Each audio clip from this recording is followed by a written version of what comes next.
जय श्री राधे, जय श्री कृष्णा। 5वां अध्याय। राजा पृथु ने कहा कि हे मुनि जी, आपने कार्तिक मास में स्नान का फल कहा, अब अन्य मासों में विधिवत स्नान करने की विधि, नियम और उद्यापन की विधि मुझे बतलाइए। देव ऋषि नारद जी बोले, हे राजन, आप भगवान विष्णु के अंश से उत्पन्न हुए हैं, अतः यह बात आपको मालूम की होनी चाहिए कि फिर भी मैं आपको यथोचित विधान बतलाता हूँ। ध्यान से सुनिए।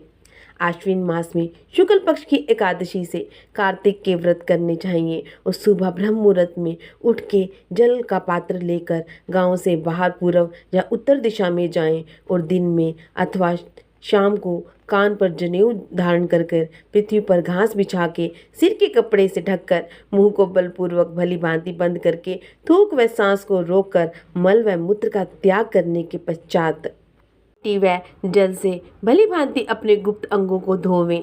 तत्पश्चात जो मनुष्य दातुन नहीं करता उसके सब मंत्र निष्फल हो जाते हैं, अतः दांत और जीभ को यत्न पूर्वक शुद्ध करना चाहिए और निम्नलिखित मंत्र पढ़कर वृक्ष से दातुन तोड़ने चाहिए। और हे बृहस्पति, तुम हमें आयु, कृति, तेज, प्रजा, पशु, संपत्ति, महाज्ञान, बुद्धि, विद्या हमको प्रदान करो। यह मंत्र पढ़कर दूध वाले वृक्ष पर से 12 अंगुल की दातुन तोड़कर करें और व्रत या श्राद्ध के दिन दातुन नहीं करना चाहिए। प्रतिपदा, अमावस्या, नवमी, छठी, रविवार को चंद्र और सूर्य ग्रहण में दातुन करनी चाहिए। कटीले पेड़ों, कपास, पीपल, बरगद, निर्गंध और इन पेड़ों की दातुन करनी चाहिए। तत्पश्चात भली भांति स्नान करके फूल, माला, चंदन, पान इत्यादि पूजा की सामग्री को लेकर प्रसन्न व भक्ति भाव पूर्वक भगवान शंकर के मंदिर में जाना चाहिए और जहाँ सभी देवी देवताओं का आराध्य, आचमनीय और आदि वस्तुओं से अलग अलग पूजन करना चाहिए और फिर भक्तों के स्वर में स्वर मिलाकर श्री हरि कीर्तन करना चाहिए। मंदिर में जो गायक भगवान श्री हरि का कीर्तन करने आए हों, माला, चंदन, तांबुल आदि से उनका पूजन करना चाहिए, क्योंकि देवस्थानों में भगवत कीर्तन करने वाले की साक्षात भगवान विष्णु की मूर्ति होते हैं और यह लोग सतयुग में विष्णु जी को अपनी तपस्या, योग और दान द्वारा भगवान को प्रसन्न करते थे और मगर कलयुग में भगवत गुणगान ही भगवान श्री हरि को प्रसन्न करने वाला प्रधान साधन बन गया है। नारद जी ने राजा पृथु से कहा कि हे नारद, मैं बैकुंठ अथवा योगियों के हृदय में नहीं रहता, अपितु जहाँ मेरे भक्त मेरा कीर्तन करते हैं मैं वहाँ पर अवश्य रहता हूँ। जो मनुष्य चंदन, माला आदि से मेरे भक्तों को पूजन करते हैं उनसे मेरी ऐसी प्रीति होती है और जैसे कि मेरे पूजन से भी नहीं हो सकती है।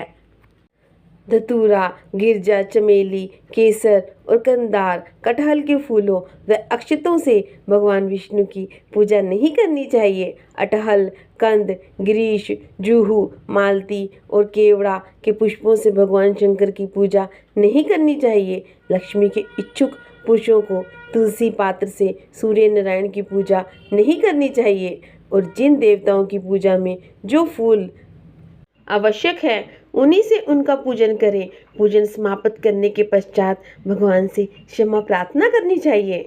हे सुरेश्वर, हे देव, मेरे पास ना मंत्र है ना क्रिया, मैं भक्ति से भी विहीन हूँ और जो कुछ भी पूजा मैंने आपकी की है उसे पूरा करें।